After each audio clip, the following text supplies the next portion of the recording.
Today I want to share a story that helps you understand why the need to control others shows up, and how you can find more peace inside yourself. Stay with me, and don't forget to grab your free awareness journal to support your journey as you listen. Today I want to tell you a story about a young woman named Sara, who lived in a small town where everyone seemed to watch each other very closely. People wanted to know what others were doing, what they were thinking, what choices they were making, and most of all, if they were doing life the right way. Sara grew up inside this world, and she slowly learned a habit she did not notice at first. She learned to tell people what to do, how to live, and how they should think. At first, she thought it was helpful. She believed she was protecting them from mistakes. She believed she was making life easier for them. But the older she became, the more she realized something felt heavy inside her chest every time she tried to control someone.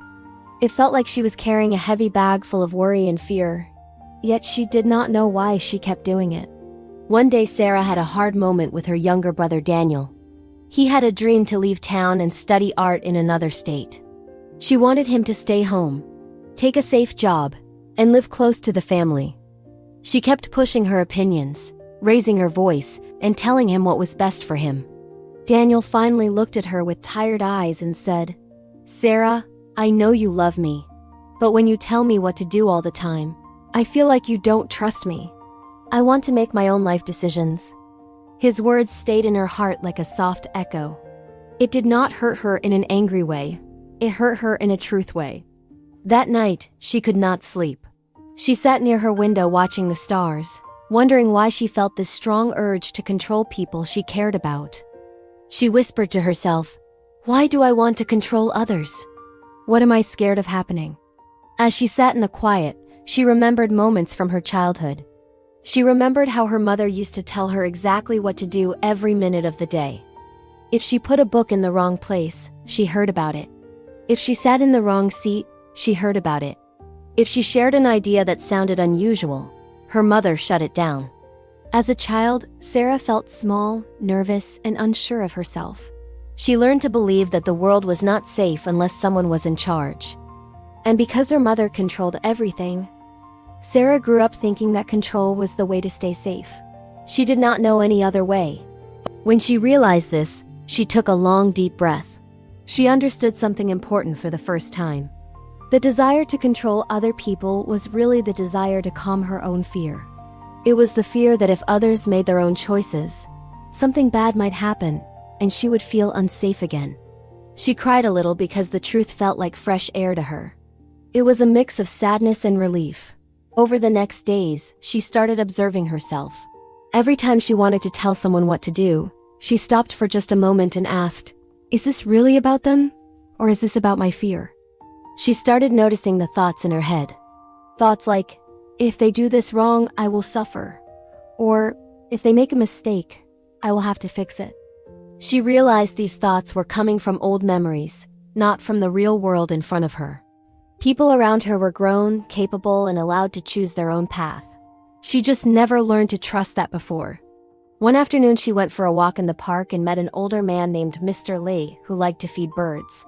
They talked every now and then. That day, she felt safe enough to ask him a hard question.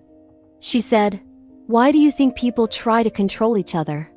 Mr. Lee smiled gently and said, "Control is a mask people wear when they are scared. When we don't trust life, or ourselves or others, we start grabbing everything and trying to hold it still. But life can't be held still. It keeps moving and we must learn to move with it." His words felt like a key unlocking another door inside her mind. She started to see that control was not a sign of strength. It was a sign of fear pretending to be strength. She also noticed that when she tried to control people, she felt lonely. She pushed people away without meaning to because no one likes to feel trapped. She remembered moments where her friends stopped sharing their dreams with her because they knew she would try to correct them. She thought about how Daniel pulled back from her the moment she tried to stop his dreams. This made her realize something important. When we try to control others, it is because we do not feel in control of ourselves. We try to shape everyone's choices so our inner world feels calm. But the more we try to control people, the less peace we feel. Because peace cannot be built on fear. She decided she wanted to change.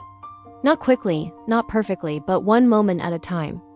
She promised herself to practice trust, trusting herself, trusting others, trusting life. She began small. When her friend Mia asked for advice, instead of telling her what she should do, she simply said, "What do you feel is right for you?" At first this felt strange. It felt like she was letting go of something she had held tight for many years. But as she practiced it more, she felt lighter. People around her started opening up again. She learned something powerful.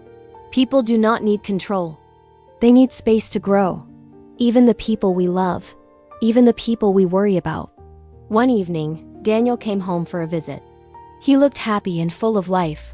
He told her about his art classes, his new friends, and the way he felt free to explore who he was. Instead of telling him what he should do next, she listened. She smiled. She asked gentle questions.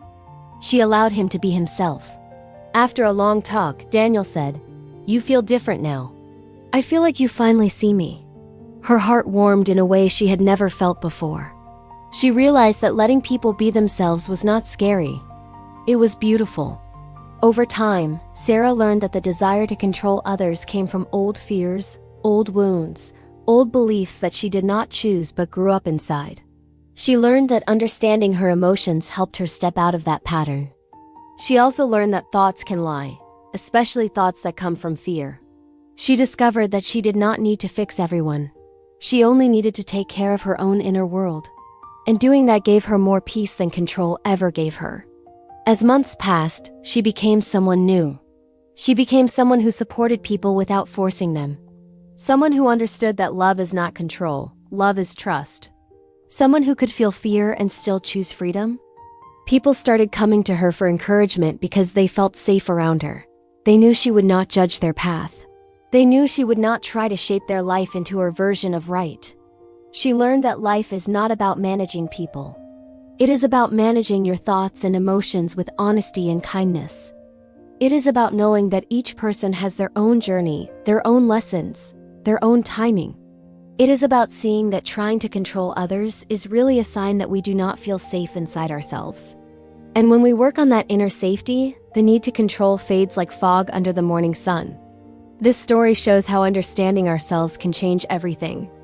When we see the real reason behind our desire to control others, we can make new choices. We can learn to trust. We can learn to breathe. We can learn to let life and people unfold in their own way. And in that letting go, we finally find peace. Thank you for watching. If this story helped you see something new, subscribe for more awakening stories, and download your free awareness journal to support your inner growth every day.